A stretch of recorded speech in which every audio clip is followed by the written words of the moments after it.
Si vous voulez détruire la confiance de votre enfant, il suffit souvent de faire ces cinq petites choses. Et malheureusement, beaucoup d'adultes le font sans se rendre compte.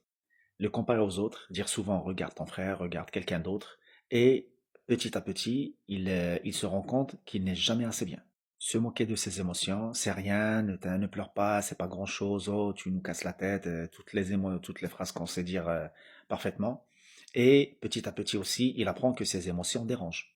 Et la troisième chose qui laisse vraiment des séquelles pendant très très longtemps et qu'on fait sans se rendre compte, c'est de l'humilier en plein public. Et sachant que l'humiliation, elle est marquée dans le même compartiment de la douleur physique. L'enfant, il peut oublier beaucoup de choses, mais pas les paroles qui blessent. Décider à sa place, l'enfant, il pensera qu'il est jamais capable de décider correctement. Lui répéter qu'il n'est pas assez bien ou qu'il n'est pas assez bon, donc il garde ça comme structure psychologique, cérébrale, et même quand il sera grand, eh ben, il se sentira toujours qu'il est jamais capable, et ainsi de suite. Les recherches en psychologie du développement montrent que les critiques répétées activent le circuit du stress émotionnel, notamment l'amygdale, zone de stress. La confiance d'un enfant ne disparaît pas en un jour, elle s'effrite petit à petit. Si vous avez besoin de comprendre le comportement et les émotions de vos enfants, je vous accompagne.